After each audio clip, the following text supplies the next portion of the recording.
Hi, everyone. It's Lori Silverman with episode 7 of Level Up with Lori. If you had asked me back in January if I'd be doing a session on work from home, I'd have told you you were absolutely crazy.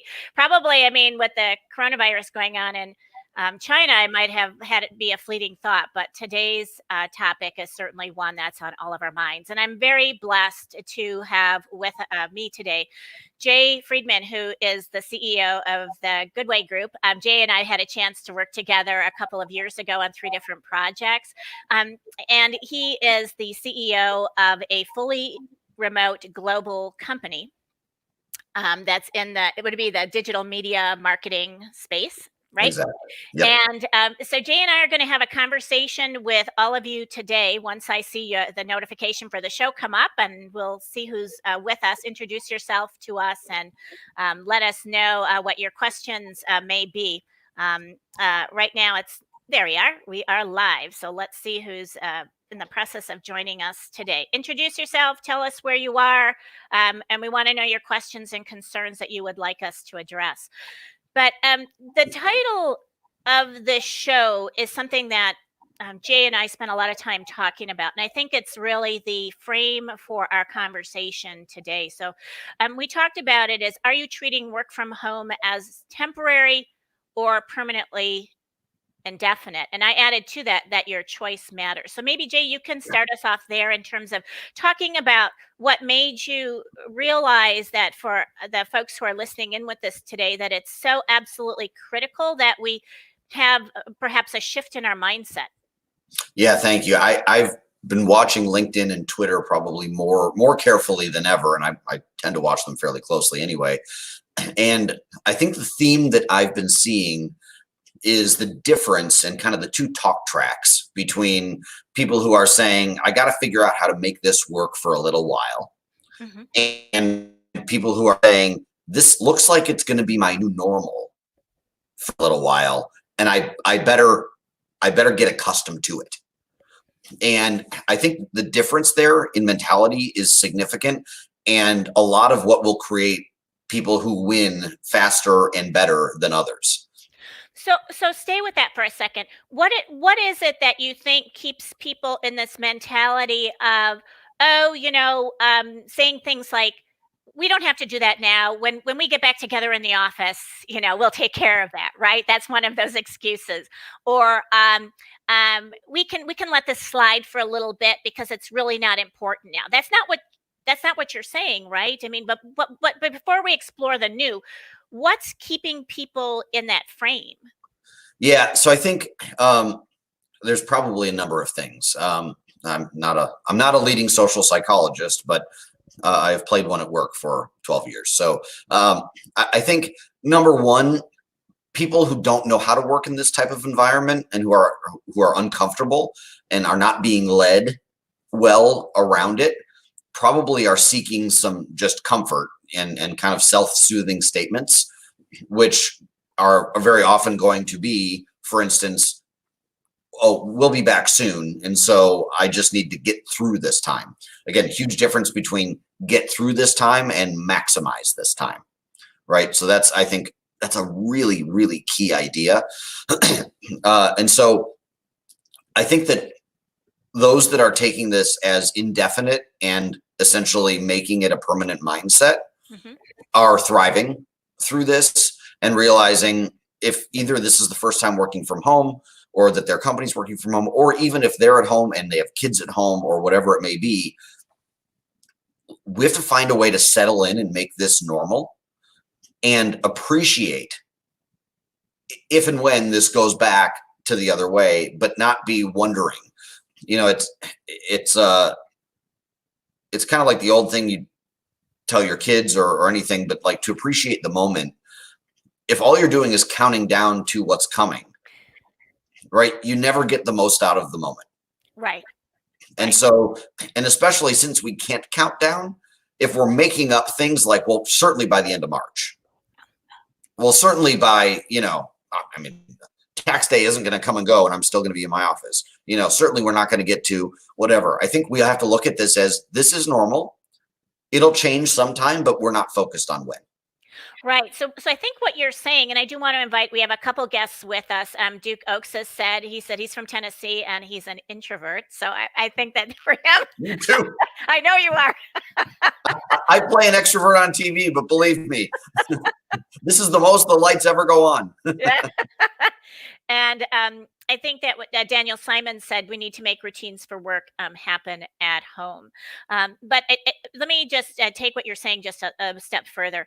I think what you're suggesting is we can't push the pause button. It's not like we're No. pausing on life. We're not pausing on anything. But let's realize that we are in a new reality. As I kind of think to myself, it's like the perfect storm. The perfect storm is, oh, okay, here's the deal. You're all going to go work at home. We know that you haven't done this before, and we're not going to give you an adjustment period. And oh, guess what? Our technology and our security and other things are probably not there to help you. So it's going to be a bit of a learn as you go situation. And then we're going to say, oh, your kids aren't going to be in school anymore. And for you, I know you've got like college kids at home right now. So it's not just like the grade school kids. And I know some daycares are open, but for some people right there, those kids are home too. Yeah. And then we said, oh, we're going to force you to stay in your house for some people, right? We're going to move to distancing, and then we're going to make it hard for you to get toilet paper and food. So, Right. So there's life and life and business, just obstacles being thrown in our way right now. And that's a lot. Yeah. That's I a think lot. it is a lot for people. Yulia has joined us, and she said we have multiple offices in our household as a result of this situation. And I Yeah. think that's true for a lot of people, right? So now add to it that it may just not be parents, but it could be. I have situations with my graduate students where there are a number of roommates that are in the household who also work, Sure. and everybody. Then you've got bandwidth and other sorts of things that you're trying to deal with. But I think the other piece of this is something that Yulia shared with me in a conversation the other day when she said, we can't treat this also as an unplanned sabbatical from work. Right. Right? Yeah, it is far from it. And the companies that are able to make the best of this during this period will come out soaring ahead of those that treat it like an unplanned sabbatical. Well, because what it's going to happen. So let's just visually give this as an image to people. If you choose to say, let's pause the situation, or let's not do anything and wait, then we're just going to kind of be doing this sort of rolling motion. I talk about it like as the gerbil on the little wheel, just going around in a circle, right? So we're not really making any progress. We're doing a lot of work. We're keeping really busy, but we're not progressing. You were sharing with me, and maybe you can just put a tidbit in here, that even this week in your own organization, while you couldn't get together for did you call it a decade meeting, like a future planning meeting about the world in the future in the next 10 years for your company, that you still held it? Yeah. So, and this has been the most, I mean, I would say starting like midday Thursday, last Thursday through now, I guess, has been the most unpredictable and, potentially stressful week of business that I've been through. And because there are so many considerations, it's not just business and financial, it's not just client, it's human element stuff. Like we're all and that's the reason I'm talking to you today. I don't expect to get clients out of this or anything like that. I mean, it'd be great, but I mean, what we're here for is we have a 350 person global remote workforce that we started in 2008. I just want to share so that people can be more productive. Yeah. And so, we were supposed to be out in the mountains this week doing, because our company will turn 100 years old in 2029. And so we were doing the 100-year planning, and obviously we decided not to attend in person. But we made the really conscious decision, like, we're not going to cancel these meetings. And, we got up on this software called Lucid Chart, and we, normally we have stickies and Post-its all around the room and flip charts. And so we just did that with double monitors, and we created flip charts and Post-its, and we voted with dots just like normal. Right. So we did that. And I think and I've talked to a lot of CEOs that I know well and have said, how are you doing that? I mean, this is like, I got to be at ground level. I got to be in the war room this week. Mm-hmm. And I said, no, you don't. You have incredibly capable people who can be in the war room and leading the war room with your guidance. And so, what we did was we picked one person to lead this effort. here at Goodway, and we asked, and then we picked 4 work stream leaders, and we said, the 5 of you go and you check in with us, but we trust you. And they've done an amazing job. They've done an amazing job. And this whole time we've been able to future plan. Well, and I think that you raised something. And again, for those of you who are listening to us, please check in. Tell us your name. Tell us where you're from. Let us know your questions. Don, Vega has just checked in with us. He said he's working from home works, and Goodway sets the standard. Does he work for you? Was that Don Vega? Yeah. Hey, Don. Love it. I have to tell you before we deal with the trust piece of this, that in the 18 months that I worked for Goodway, and I have been myself a remote worker since I was 30 years old. So it's been a lot of decades that I've been doing remote work. One of the things that I admire about your company is that people work fast. Yeah. They have learned, and I want to come back to day one, but just to talk with people about what's possible, because I want to set kind of this dream in their mind that even as an individual, you don't have to be the CEO of an organization, but within your project, your program, or anything else you're working on, you can set the standard for people. But they have figured out how to work fast and to I'm going to say jury-rig technologies, various different applications to do things that the application hasn't been designed to do, but can actually do for them in order to support this unique world that they're in.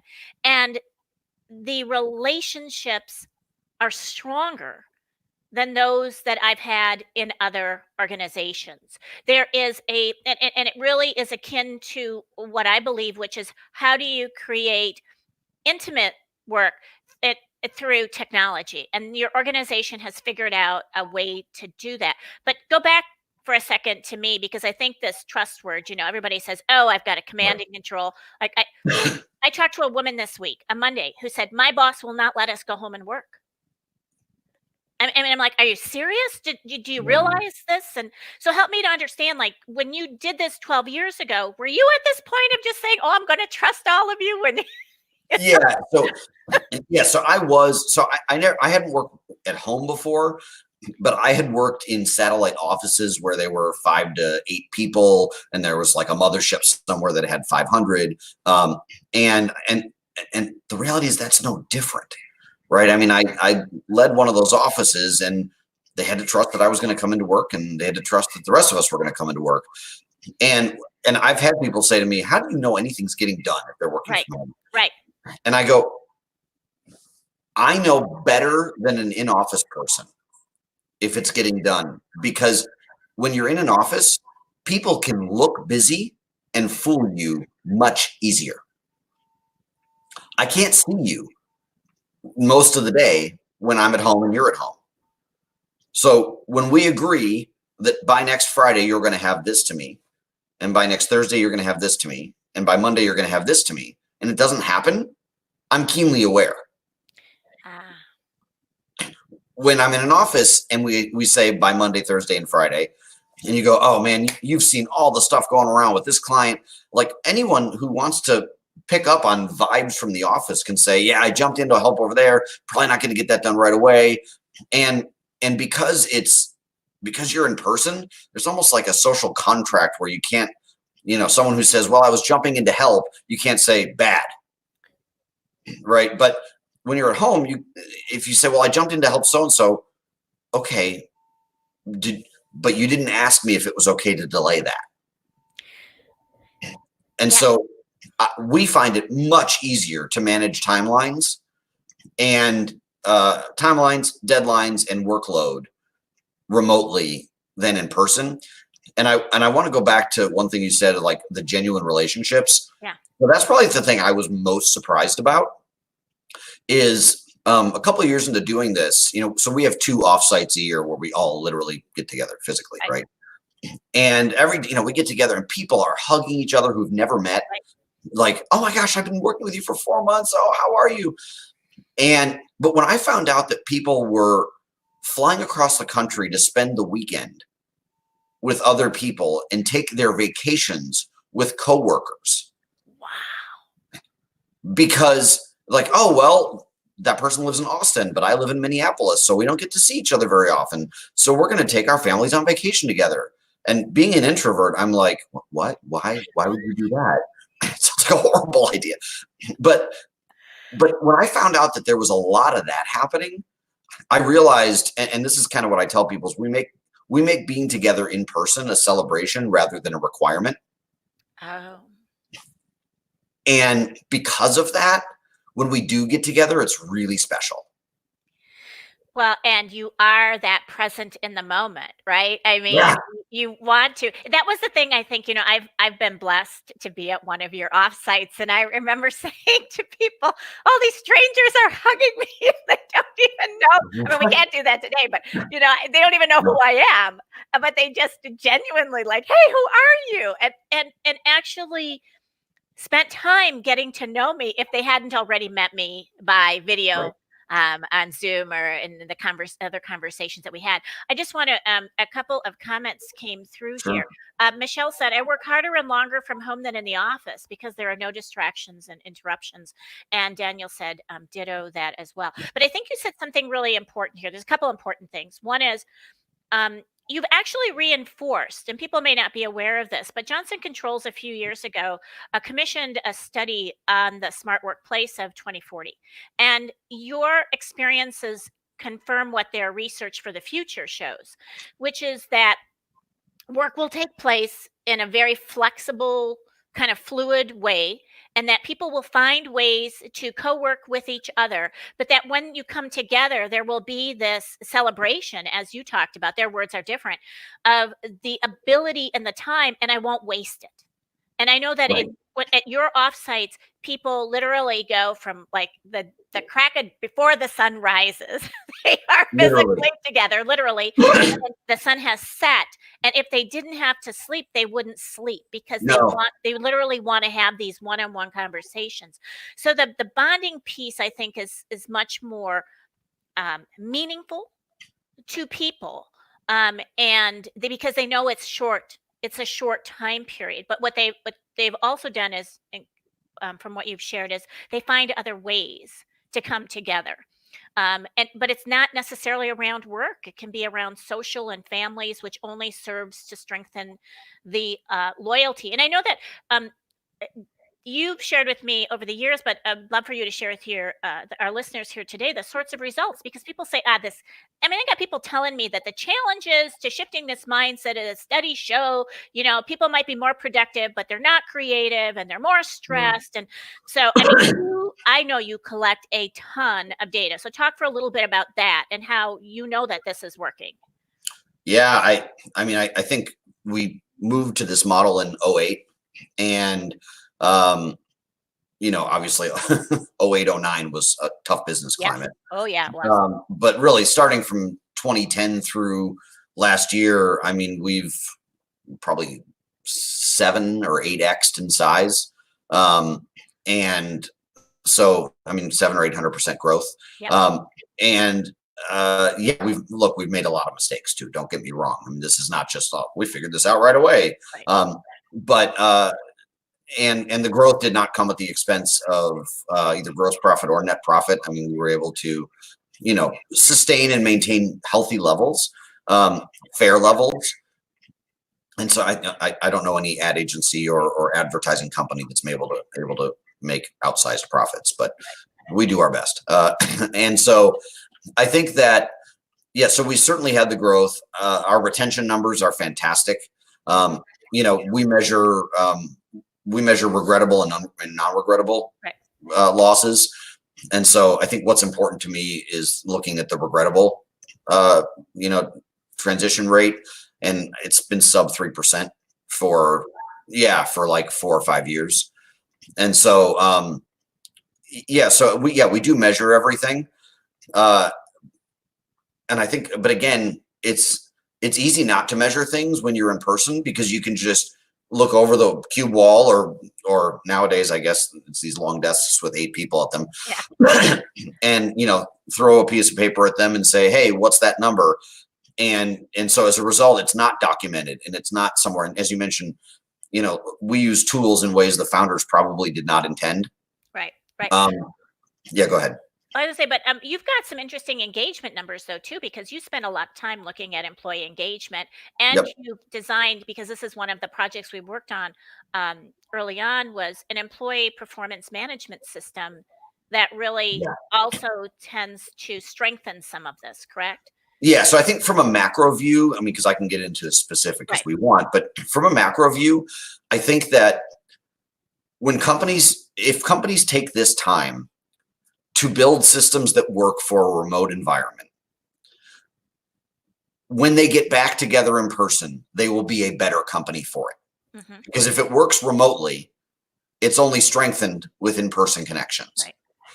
And so, for example, a lot of companies have core values. We did away with core values in favor of behaviors, Hmm. because we were like, okay, well, the values, it's hard. What we really want is certain behavior from people. Right. And so we have our behaviors, but our behaviors are the root of our recognition system, right? They are the root of our performance management Right. system. They're the root of our weekly blogs, and we do a weekly drill. So Right. 5-minute video every Monday morning, first thing that comes out and says, here's the good news that happened last week. Here's what to remember this week. Happy birthday to these people. Happy work anniversary to these people. So the behaviors are really the root of everything we do. And I think when you're in the office, you can hang core value posters on the wall and you feel like you've done your job. Right. And you haven't, but you feel like it. Right. Well, you can't do that in a remote environment. And so all of a sudden we're forced to think much more carefully and diligently about how we succeed in that environment. And so, yeah, I mean, like our weekly blogs are written by anyone in the company. You can just volunteer to say, hey, own your own development is a behavior that I'm really passionate about. And so I want to write that one. When's the next one? Oh, it's the week of May 8th. Okay, great. You're on. And so, but it is building these tools and systems now. And then when you keep them going, once you're back in person, like you wonder how you lived without it. Right. So let's go back to like day one, and let me see who else has commented to add to the conversation. Sure. Adam Place says, oh, he's got a couple of comments for us. He said, our business has just taken a big step due to a push by a virus to work at home. And we've sourced guidance to get our staff in the right frame of mind, such as get out of bed and ready to help motivate you and in the correct mindset. Do you have any more tips that will help our staff? So I think what he wants us to do is go back to this shift. Work at home mindset is it's going to go away. This is temporary. We've put the pause button on. To what's the mindset that a remote employee needs to have, because we're going to have to help people make that shift, because this isn't going to be a temporary situation. Yeah, I think my first tip there is that for talent management, we have to understand what type of employee we're working with. Mm-hmm. And as an employee, you have to communicate very clearly with your manager how well you do from home and what you do well and what you don't. Mm-hmm. So I think at Goodway, we hire very intentionally around people who will thrive working from home. Okay. When you're in an office, because in office is the default still, right? People don't think to hire very specifically for people who work well in an office. They just hire people who tend to be good in general and then hope they do well in an office. Right.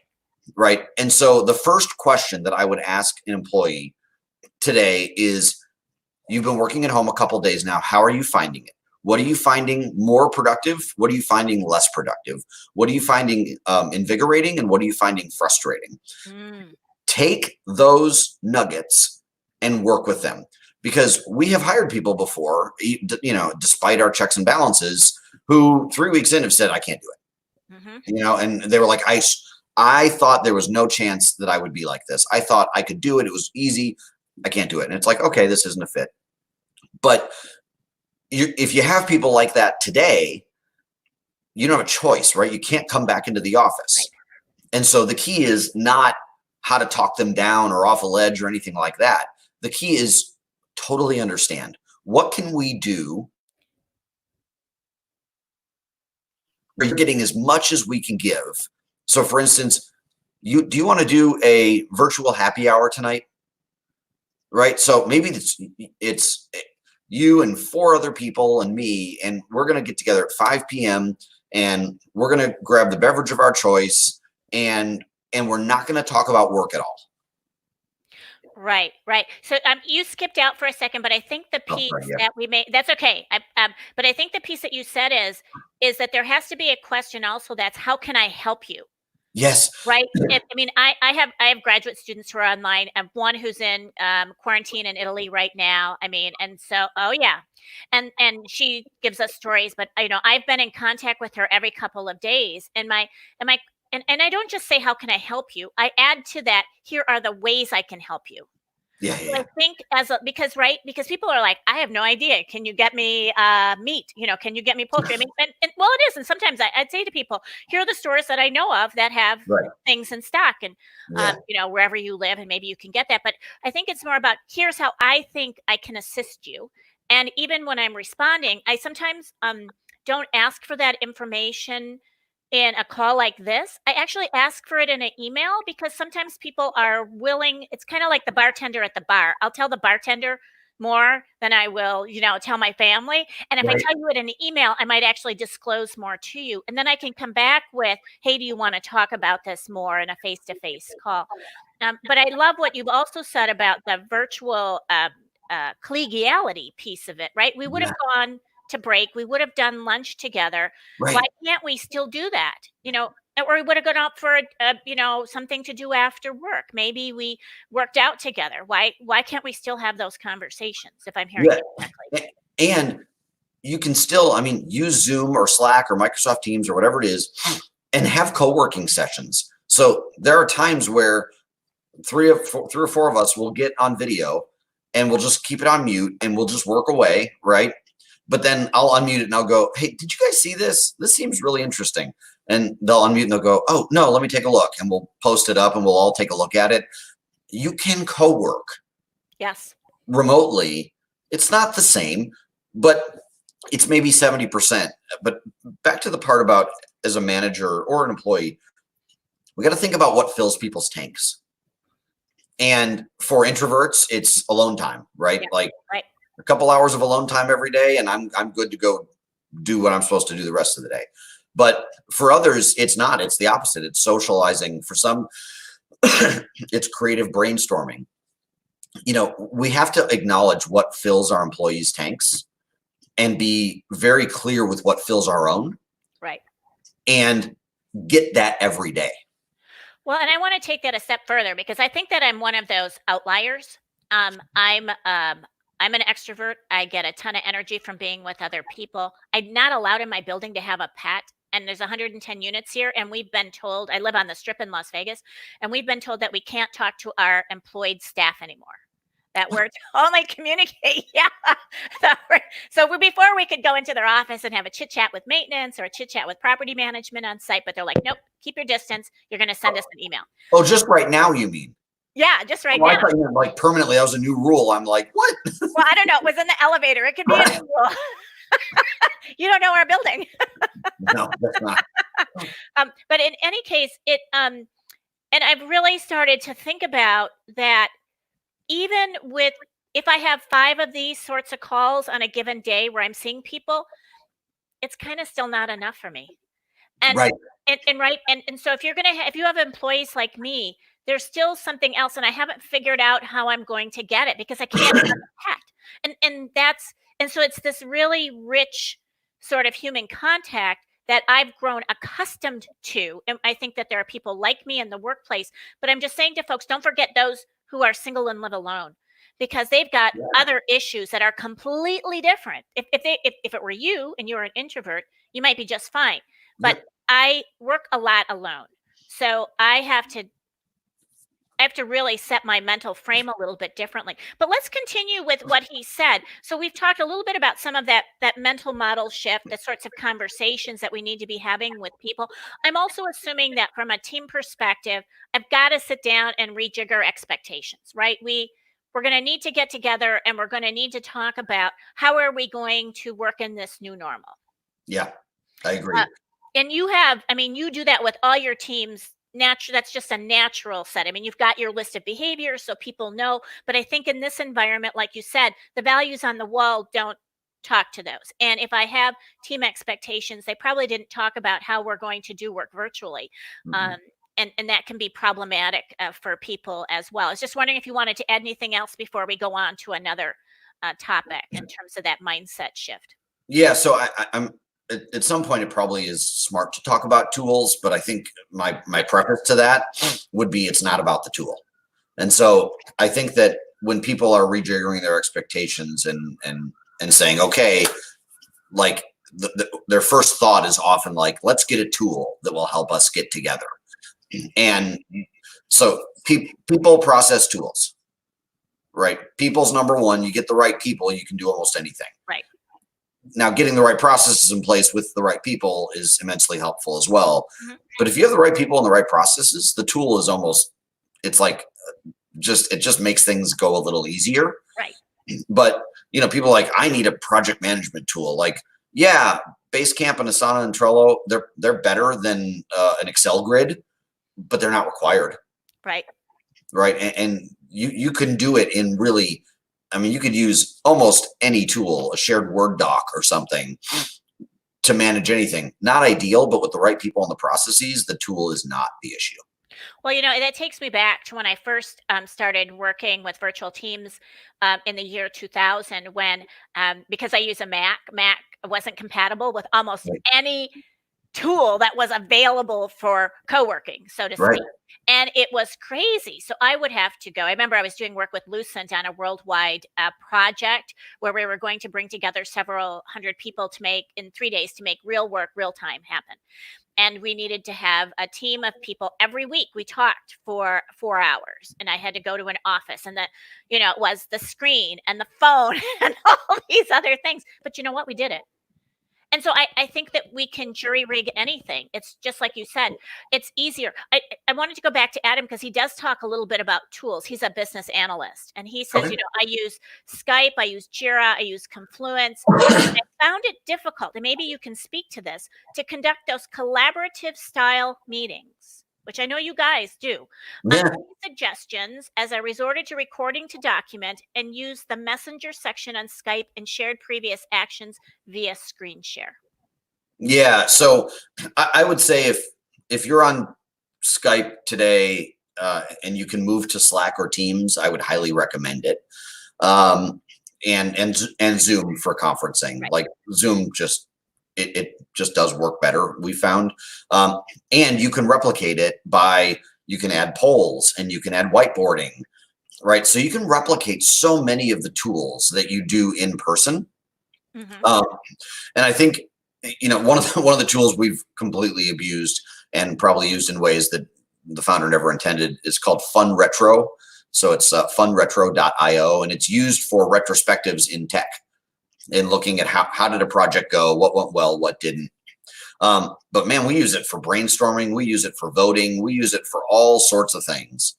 And again, I think there are tools out there that help you replicate, but I also think it's about setting the expectation in the session.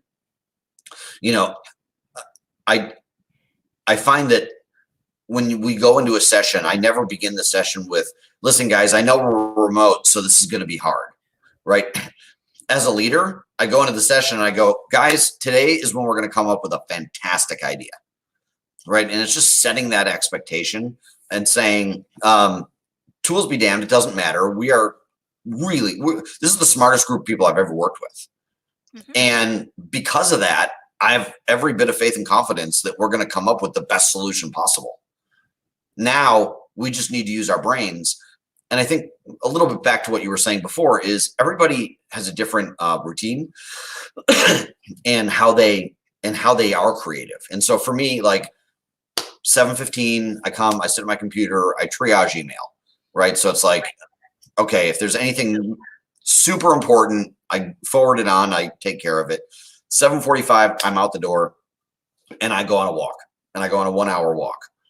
And so I either use that time to learn, listening to a course or listen to an audiobook or a podcast or whatever, or to think and reflect. And so, but I think everybody has a different way of getting creative and being creative. Yeah, I want to pick up on that last piece, and then I want to come back to what you were saying earlier. I think that we can't put ourselves on pause. Like we talked about putting our work on pause. What you're also saying is that what you've done from a remote perspective is you never put yourself on pause. And I think this is a huge thing for people during the next several weeks and months is how are you going to continue to level up? How are you going to continue to learn? And you have for yourself found that this 1 hour works for you and that you can be highly creative in that moment. I do think that one of the things, I'm just going to come back to Zoom, there's some amazing innovations that they've been doing with that particular platform to allow you with a team of people to actually go into different rooms while on the software itself, right? And so people can be off working in different places. You can check in on them and things and then come back as a group and talk about it. So I think it's just a matter of saying you have to, it's pre-planning. It goes back to your word intentional, deliberate, right? If I'm intentional about it, so what I have to spend more time on in advance is the agenda. I have to think about how am I going to conduct each and every item and what do we have available to us today that would help us to do that? And people are amazingly creative. I know they are. I used to lead a virtual team of women for a client. It was a client that had almost 1 million members. And the members were all over the age of 60, somewhere in their late 80s. And people told me this will never happen. I had 3 teams like this. They'll never want to do technology, so on and so forth. Oh my gosh. They had some of the most creative solutions about what we should do in order to be highly collaborative and be extremely innovative and creative. So I think that's one way. I also want to give an example of something I did in your organization. But first, let me look at our comments because a couple of people have said here. They said, what about WebEx? And then someone said, Zoom worth the money over free Google Hangouts. Oh, yeah. So I think, I mean, you can use WebEx or GoToMeeting, or, I mean, there's a ton of them, right? Right. And I think, I'm not an expert in the difference between Zoom and Google Hangouts. I think it depends. Are you going to have 40 people on your call? Like I just got off a call with 40 people where we use commenting and where we do go in and out of talking. Yeah, I think Zoom's probably worth the money. If you're just talking to one other person all the time, no, I think there's a lot of software out there, Skype included, that can probably just solve that. So I think it depends on your use case, and I'm sure there's articles written about when it's time to step up to that version. I will say though, I think Zoom and many others are giving not just free trials, but basically free software right now during this time to help companies get through this. So now's the time to find out. Right. Go get it and you'll find out for yourself. I promise. Yeah, exactly. So I want to come in and share an example with people. Many years ago, I had developed a methodology for identifying the titles of work processes in an organization and then linking those together into a larger process map. And that was one of the projects I worked on some of your team with a couple of years ago. And this was so amazing. They just took my methodology. They said, could you give us your methodology? We'll come back to you with how we're going to do this. And I'm like, okay. And they said, are you receptive? And I said, how can I not be receptive? I mean, like I'm a person who loves to learn. And what they figured out blew my mind, but it was really simple. I mean, we didn't use any more than Excel and some other video capabilities. And we were able to get more work done than I would have had people been in person because we had some pre-work pieces that set the stage. And I think that's the other piece of it I want to draw in here as well. It's not just about coming together and doing work. You have to think about the agendas. You have to think about the pre-work. So it's a little bit more pre-planning, so to speak. Am I picking up on that? I mean, it's kind of the hidden part of your organization. Yeah. So one of the things, I've been saying to people is I've learned there's no right and wrong. There's optimal and suboptimal. Yeah.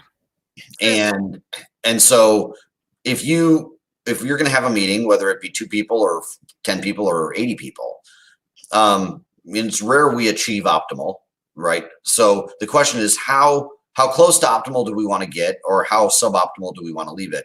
And I think most of our natural states, our wing it state, is not very, it's not very close to optimal. No. And so we learned a long time ago that when you let the future come to you and you kind of let the future default to its state, number one, like, I don't know why anyone would want to do that, but it's whatever the market is kind of going to fit you into. And I guess we want to control our own future. We want to control where we exist in the market and whether or not we get that client or whether or not we hire that person. And so we're very intentional about being intentional. Like, not to get meta here, but but like, yeah, we are consistently intentional over and over, and that's about the meetings that we hold.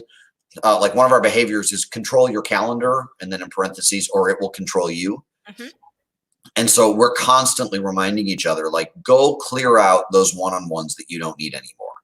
Go clear out the recurring meetings that have built up over time and aren't useful anymore.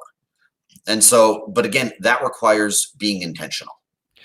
Right. So it means that I'm continually thinking about what it is that I'm doing that's bringing me value. But I think there's another switch. I just want to see if there's any comments before I mention something else here. So Yulia said, what you need to work harder on is how to communicate very clearly, which is always a good idea. And I know that you guys, you over communicate, right? Yeah.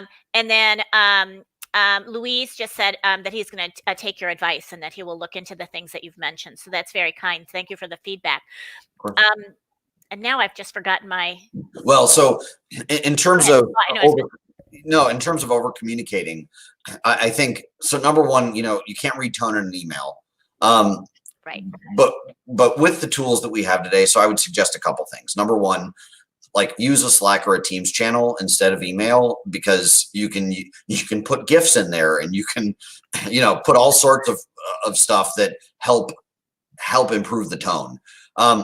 We require video. So when you think about extroverts and introverts, there's a lot of introverts will just stay off video during a call. It'll be a call with 6 people on it, and 2 of them will be like, oh yeah, I don't look real good today. So I'm not going to go on video. We require it now. Right. And like, it's literally like, you can't work here if you're not going to do video, because it's that important. So video changes the game. But the other thing is even if I just have something for 2 seconds with someone, I'll ping them on Teams and say, let me know when you have 2 seconds. And 5 minutes later, they'll be like, I do. And I hit video. Right? Yeah. Just get on video. It can take 30 seconds and it's so easily solved. Well, and you know what? I'm gonna do an I confess here. So when I moved into my building here in Las Vegas, some people know that this is the first condominium complex built by the mob. So we have cement walls, and if those walls could talk, I live in the developer's unit. I'm only the second occupant, so I know we talk about lots of interesting things here. But what I have discovered is that my phone doesn't work. And even with a booster, calls get dropped, but video doesn't. And so I mandate for the people that I work with that I have to have video. I can't tell you how much cajoling I have to do with people just to turn on their camera. And how many people say to me, oh, my camera's broken. I'm like, are you serious? Are you really serious? Like, go get one. Like, how much is that going to cost you? And I think that that's one of the pieces you just have to invest in right now. And it might be a small thing, but you have to see the other person. You miss too much of communication otherwise, and we can accelerate the process. And so what we're not talking about here is slowing things down by working from home. We're talking about accelerating it. Exactly. But there's another piece that I think is key to your company, or at least is key to me in this, and so you can tell me, is so many people talk about, and I see it 2 different ways, work-life balance or work-life integration. And I'm this fan. I mean, I started writing a column back in 2005 on work-life integration. That's awesome. But in this time, I think that's the other consideration here is, if let's be honest. Someone said to me the other day, the question I have is, I have a 2-year-old and a 4-year-old at home, and what the heck am I supposed to do? The daycare's closed. I don't have any neighbors who can help. My husband's also working at home. And I'm like, if you have to put the kid on your lap, I'm sorry, you just put the kid on your lap. I mean, it's right. It's like we have to figure out what's going to work until we can actually figure it out. And we have to become compassionate around that. But our life now is going to be about integration. Now, for some people, holy heck, that's like make a million distractions happen, right? Because now I have to get wildly disciplined. Yeah, about my use of time, right? And what you've done is you've gotten disciplined on the accountability piece with people. Sure. But I think that the use of time and the work-life integration issue is really key in your organization too. Yeah, so there's a couple of things there. I think, again, going back to being intentional, I think if you wake up and you have a 2 and a 4-year-old and you think, all right, I'll just figure out how to get through this day. You're not going to get through this day very well, right? And so it's about being intentional. It's about setting up a schedule. And, I'm a ridiculous planner at work, but in my home life, I hate planning. And so that would drive me crazy if I had to think up a schedule for a 2 and a 4-year-old. But I guess how many days do I want to go through really massive pain around having not done it until I realized you probably had to do it anyway. So I think it is about being intentional. Yep. You might have a spouse that also works and now they're working from home and it's going, listen, here's what we're going to do. And normally, we don't like to put them in front of a screen, but we're going to put them in front of a screen for this amount of time. But then we're going to engage with them and then we're going to have them doing this and so on and so forth. Look, the good news about a 2-year-old is they still do nap time, right? So there's at least a little bit of it, but yeah, just in the call I got off of, we had a couple of people with their kids on their lap and kids are adorable. That's great. And especially when I don't have, they're not, rubbing their nose on me and stuff like that. They're on video, all the better. And so, we are going to go back to normal, right? In however long it is, in a couple months, we are going to go back to normal. And you know what? We might look back and be like, hey, I missed when your kid got on the line. And this goes to the mindfulness and the journaling and all of this other stuff. But so not to get preachy, but enjoy today because there's a lot to enjoy. Yes, absolutely. Well, and I also think that I put up a post today on LinkedIn that said, I actually don't like the phrase social distancing. Right. And you and I talked a little bit about this. We're physically distancing, folks. That's all we're doing. Yeah. We are not socially distancing. We are not emotionally distancing, and we are not mentally distancing. And I think that when we start to show that we have a real life outside of work, we're bringing the whole of whom we are to the workplace. And isn't that what we attempted to do anyways? I mean, I remember having a job where I used to say to people, it was the first work that I did that was on a technology project. And this is going to take me back to when I was 22 years old, working in a hospital, trying to make a huge hospital change to that. And I remember thinking to myself, how many people at the front door of the building believe that they have a zipper here at the top of their head and they unzip it, and the person who comes into work is not the whole person, or who feels like we've cut them off at the neck and they're just bringing their hands and their legs and the rest of their body to work. No. And I think that's what this is forcing, isn't it? And you've talked a little bit about how you've integrated that together in your company. I want to see if there are a couple of other comments here. Lenka says to us, I find it interesting, the idea of requiring video, because you didn't used to. I remember when I worked with you, you didn't used to. So we didn't. And I will say probably one of the most consistent mistakes that I've made, just as a leader, not even a remote leader, but as a leader, is treating work as overly democratic. And so when people say I don't want to be on video, I'll be like, well, people have spoken, we shouldn't require it. And I've, certainly not gone draconian, but I've gone a little bit more the other way to say no, we're in this for the good of the company, and the good of the company benefits the good of everyone. And so it's, we call it the infinity loop. It's when we do things for you, it benefits our clients. When we do things for our clients, it benefits you. And they both have to go both ways. And so, requiring video, we didn't always do it. And I will tell you, it became a stigma thing. Oh, that person never goes on video. like it became a thing and it's not worth it. Wow. Wow. Well, but I also think that when we get a peek into someone's personal space, Yep. it gives us a tremendous number of clues about what might be going right and going wrong. You can hide so much when Correct. you cannot visually see, because some people have great presence with their voice, but the rest of life Right. can look like it's in shambles. I do want to say to our audience, if you have questions for us in our last 10 minutes together, please feel free to ask your questions. We're open to anything that you might want to chat with us about today. But I do want to pick up on something, because I'm not going to let you go on this. So talk to us a little bit more about, and you alluded to this even at the beginning of today's show, some of the mistakes that you made along the way, that and maybe that by sharing a few of those that people might not have to make as a result of your comments. Yeah, I think so there have been many. I've gotten to a point in my life, hopefully it's a sign of maturity, I don't know, where I actually get really excited when I realize now that I've been doing something wrong all my life, because now I don't have to do it wrong the rest of my life. Mm-hmm. Right. And there was a long time there where I was a little defensive with myself. Like, well, it wasn't that I was doing it wrong. I was just, but like now when I realize you were really suboptimal in this area for quite some time, Jay. And that's okay. So I think, one of the things is I think that remote, virtual, work from home, whatever, it can separate people if you let it. And so we had like an anonymous question box. And it was truly anonymous. And we promised we would post every question and an answer.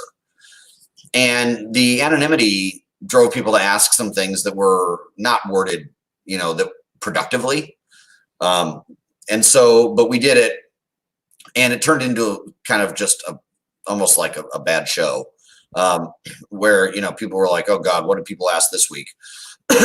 And so we haven't turned it off, but we've stopped guaranteeing an answer.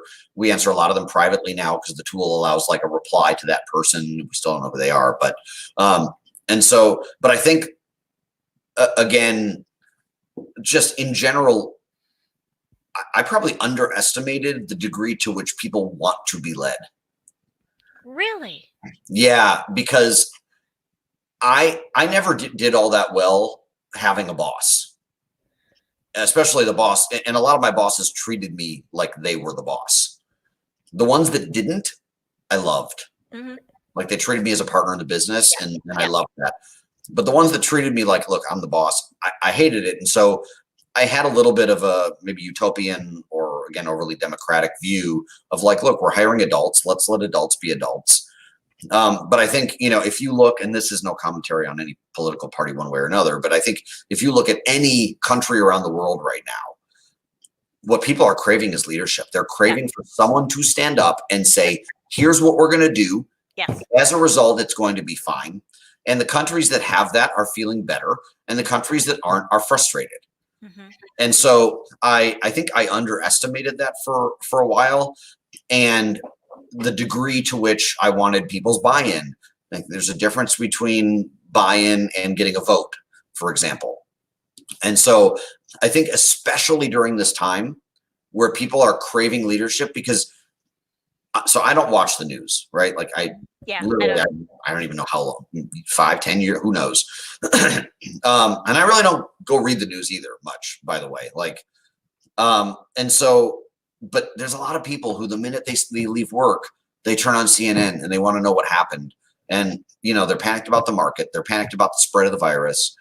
And they need someone as an anchor. And so as a business leader or as their boss or as a friend, being that anchor to people is incredibly important. Mm-hmm. And you don't even need to have the quote right answer to be that leader. It's about instilling confidence and assurance, not reassurance. Because I think when we do reassurance, we're leading from the heels. It's instilling assurance up front. Ah, good point. And I think, that's been really crucial. and when and it's amazing, the people in our organization that show up as leaders, their whole group is calm. And when we have someone, and I don't think we do now, but in the past, if we've had someone who is a reactive leader, the inmates are running the asylum. Well, and I think to go back to your point, it's interesting that the research in leadership says that people just want someone to lead, and if they make a wrong turn, just to say that. Yeah. Right. I mean, it's two of those together. We've been getting a number of comments here, so let me read through them for you to see if there's anything. Samita says, why is video so important, especially at a time with kids at home? It can make a person conscious and distracted. Yeah. Let's see what the other ones are. Michelle says, I agree that the phrase social distancing can be misinterpreted. I don't see a question here, but I'll come back and we'll address that one later. And then Paul Bailing says, good point on the social distancing. We have to be careful about our words. So let's go back to Samiti's comment about that. And then there's another one that just says, with that, just to add some context on the video one, my work hours are crazy managing different time zones. I may join early meeting morning in my PJs. Dress up. So. Yeah. So we have an office in Singapore with a couple of people. We have an office in London with 5 or 6 people, and then we have we don't have Alaska, but we have Hawaii, and then the other 4 time zones in the U.S. Mm-hmm. And so there are 7 a.m. calls, and you know what? Sometimes it's just the white T-shirt and it's nothing else. You have to be presentable. Right.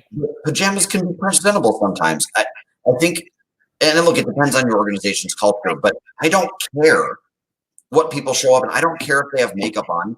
I think I find personally that women had a much harder time than men. Yes. Because of the fear that, well, if I show up without makeup, will I be judged? And we're way past that now.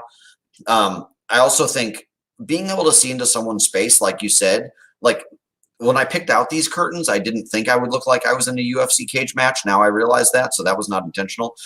But the fact that I'm sitting and this is my background says something about me. Right. Whereas we have people in our people experience department who have inspirational words in the background, and that will never be me. And so, and that's okay. But so I think that, the kids are distracting. I guess my message is until people know the whole you, they're not going to be able to work as well with you as they otherwise could. Yes. And I want to add to that people are compassionate. Yeah. For the most part, people are compassionate. And that person who may have been that stoic individual that you're working with, who you may not have been able to get through, may see something in you that just causes them to melt. And I think that that's the piece that people are missing. Now, if you work in an environment that's very protocol driven, maybe it's different, right? I mean, I understand that, but here's my belief, and I think this is the hardest part, that over the 30 some years that I have done remote work, you must get dressed at the start of the workday. If for nothing more than you're going to be on video, and please. Right. But no, I'm just saying is that I don't think that people use the same discipline about their work. And I have calls. I mean, I will do video at midnight, 2:00 in the morning. Yeah. I just see it. It's a 24/7 world, but it goes back to calendaring, managing time, taking off the things that are non-essential. And unfortunately, I mean, I hate to say this, but it's kind of like you kind of have to get over it. And if there's kids, there's kids. And you know what? If your colleagues are not compassionate, it's giving you another message about the place that you work in. And I'm sorry, you might not want that message. You might have really just been saying, I just need to work here 6 more months, or I need to just get through this next year. Maybe it's not. I think a lot of people are going to make a lot of choices about the workplace based on what happens over the next 30, 60, 90 days. And finishing up here, Daniel was saying that he finds the same thing in his coaching clients. They want to be led. And the whole piece on compassionate he talks about too. Before we leave today, we have another minute or two left. What one or two things would you like to leave us with in terms of what really can help us through this time and make that transition, from that working at home mindset to that remote mindset, which I think that we will find to become invaluable over the years? Yeah. So I would say, number one, make it permanent in your mind, right? And just, this is your new normal, and that's cool. And get really good at doing this. And I think you will learn new habits that will help you regardless. Be the whole you, and but professionally, of course, right? And so, but showing up as who you are in a professional way still is going to, I think, lead to better relationships. And I'll be honest, I think, you look at companies who are a little more stoic or protocol driven, and if they see your kid running around in the background, but you're working really hard, like, yeah, maybe there will be, we're all human. I mean, right. Even those of us that think our bosses aren't human, they're human. Yeah. And then the other thing I would say is, don't try to overcompensate, because I think there's a lot of people who are like, well, they're not going to trust me, so I better work from 7 to 7. Like, no, work by objective, and ask your boss, what do I need to get done by when for you to be immensely pleased with my work? And then do it. Yep, and that goes back to, it takes us full circle back to the accountability piece, which is that people aren't going to be able to see how busy you are. What they're going to be able to see are the results of what it is that you've done. I appreciate your time with us today. This has been a magnificent hour, and I appreciate all of you who have checked in with us today. And people are sending us some wonderful thank yous as well. Thank you. And for anyone who may need some help with just a couple of things, Goodway Group, and I'll put this up on both LinkedIn and on YouTube, because this video will be archived on YouTube. They have a web page that has a couple of resources. I think the technology resource is going to go on there today, if I heard correctly from Tab. So there'll be a list of technology things that you can do and some other helpful pieces, but I'll put that up for you. And then if anyone would like some help in terms of facilitating teams or how you make this work, feel free to reach out to me. I'm happy to have conversations with you as well. Lori's fantastic. We've worked with her. She has helped us so tremendously. And I wouldn't hesitate to, I mean, if I was in a situation like this right now, you would be our first call. Well, you're very, very kind and gracious to say that. Thank you. And to all of you, be safe and stay healthy. Yep. Physical distancing. Bye. Thank you.